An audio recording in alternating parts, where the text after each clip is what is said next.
I went 5 straight years without missing a single day of workout, 30, 65 days a year.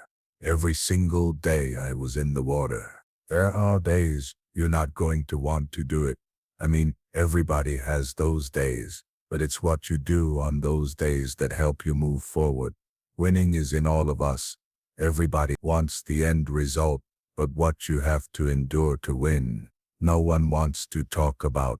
If you know that you were destined for something, then you can withstand the setbacks, the difficulties, the bulk, the criticism, and all the other things. You know, everybody can compete when they're feeling good, happy, excited, but it's the best people who can overcome when they're tired. Sore mental power that the greatest athletes have can push all the pain aside. The first time I met Stephen Curry back in 2007, it was after his freshman year at Davidson, which is before he blew up. No one knew who Stephen Curry was after his freshman year. But I remember there was a few things really remarkable about him. But the most impressive thing was at the end of the first workout, he came over to me and Steph said, "Will you rebound for me? 'Cause I don't leave the gym until I switch 5 free throws in a row." He was conditioning himself to be in that state. He was conditioning himself to do that and to not accept anything less. And you know, one of the reasons I think he'll go down in history as the best shooter we've ever seen is his ability just to move on to the next shot. But at the root of it is, you want to be the best, you love competing, and you want to dominate. The greatest athletes in the world don't make excuses. I wanted to do something that nobody had ever done before, and that started with a dream and a goal. I wanted to be the greatest of all time, and I think I always felt like I wanted to be good at everything I did, and be great at what I did, and I never expected to be as good as I was. No matter what you do in life, where you're at, this is what winning takes, and it's in all of us. We all have fear, but if you harness it, take of places that you couldn't even imagine. There's mistakes, there's regrets, there's sadness, there's joy, there's frustration, there's sorrow, there's heartbreak, there's elation. It's all part of it. It's all part of life. You know, I said to myself, I'm going to do this, and no one's going to stop it. I think that's the biggest thing. In order to win, you have to be seen. Winning is everything. It's everything. People are champions when they really see themselves with no limits, when they really see themselves great, because when you see yourself, there you are, much more willing to do the work. You are much more willing to break barriers that others don't break, because they don't really see themselves breaking those barriers. And this young guy, Djokovic, he's 19 years old, and he plays Roger for the first time in a Grand Slam. He's nobody. When Novak Djokovic started, Rafa and Rowe were winning everything. It's impossible to win a Grand Slam with those two guys. Can't beat them. They're just way better than everyone. And he's interviewed before the match, and he says, I'm going to beat this guy. And I remember the press went really bad against him. Who does he think he is? But he was seeing him there. He was seeing himself there. He was seeing himself better than them, which maybe people saw that as being cocky, but he was just very confident about his abilities, and he ended up being the best of the three. He beat all the records. He beat them on every level because his self-belief was extremely high. His self-esteem, the way he was seeing himself, that's how I know if someone is a champion. And a lot of people fake it, which is better than not faking it, but it's not as good as really believing it deeply inside. You talk to the young players, they will say, I want to be number one. They wish, yeah, the ones who really want to, because they're not only saying it, but they're putting on the work. And this is a big difference, because when you really believe you can get there, it's much easier. It's never easy to work hard, but in a way you are willing to do everything to get there. When you wish it, you do things halfway or you don't do it fully. So that's a big difference. But when you look at the road to winning, people look at you and they're like, you're a success, but your road has so many more steps. Those steps are infinite. Sometimes you get to see them, sometimes you don't. Sometimes they're there, other times they're wobbly. You don't know if that next step is going to be there, but you have enough belief in yourself to say, I know it's there. I'm going to take that step. I may miss the step. I may fall. I may get scraped. That step may go into quicksand. But I know there's another step. I know it. I believe inside me that there's another step that I have to take, that somebody else isn't making me take. Those steps are infinite. Winning is infinite.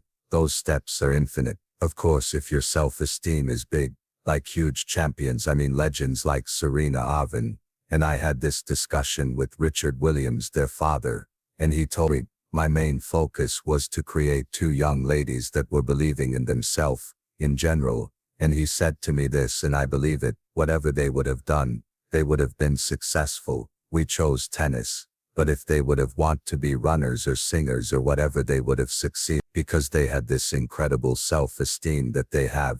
And you'll see that whatever they're going to do in after tennis, they're going to be successful. I think from the get-go, I believed I could do it. You know, it just seemed so real to me. I'd already gotten sponsors. I was already winning competitions, and I saw the pros, you know, making a great living at what they were doing. And I just figured, like, God, if I could just get to that point, you know, I think I could make a bit of a living out of this. Why would you do crazy efforts, working crazy hard to achieve something you don't really believe in? Why would you put yourself at risk to fail if you don't deeply believe that at the end, you're going to make it? Not saying that people never fail. Of course they fail, and Serena failed many times, in tennis too. But we remember what she achieved, which is much bigger. The great Serena Williams. I mean, I just never think I'm going to lose. I just don't want people to think I'm too cocky or anything. And you're only as good as your last win, so I hate losing. I mean, that's no secret. But you gotta lose. I feel like every time I lose, I get better. And I think it's important for me to have the losses, just the fewer the better. For me, I think a lot of people they see you run, and they say, oh, it looks so easy. You really look effortless. But before it gets to that point, it's hard. It's like hard work. It's day in, day out, sacrifice day in, day out. The confidence comes from preparation, you know. So when the game's on the line, I'm not asking myself to do something that I haven't done thousands of times before. When I prepare, I know what I'm capable of doing. I know what I'm comfortable doing, and I know what I'm not comfortable doing. In those moments, if it looks like I'm ice cold or not nervous, it's because I've done it thousands of times before. So what's one more time? No, I've never been afraid. I mean, obviously you're nervous, but afraid means you're not confident in your skills. I have total confidence in my skills, so I'm not afraid. You know, if you put your mind to doing whatever you want to do, you know, good things can happen. That shot gave me the idea that I could be better than what people think, and I can, you know, surpass any expectations that I may have for myself. The start is just every day do something you didn't do the day before. If you just attention to the details, you pay attention to the details, those distinctions are easy to see. Everybody talks about working hard, showing up early, showing up late, doing all everybody can do that. Everybody can do that. It's the mannerisms of the way they carry themselves. It's the way they compete, the way they listen. It's the way they absorb information,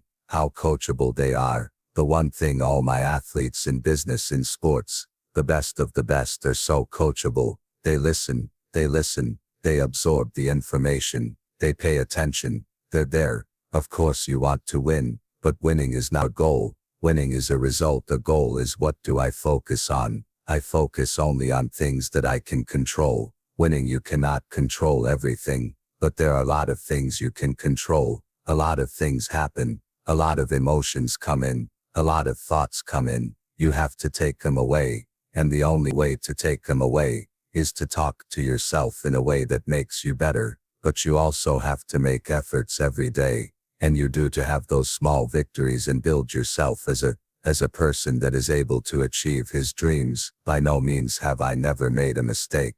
I made lots of mistakes, both in and out of the pool. And you know, I've been able to learn from every one of those mistakes. And I've been able to, you know, help people not make the same mistakes that I've made. So keep going. You're doing the right thing.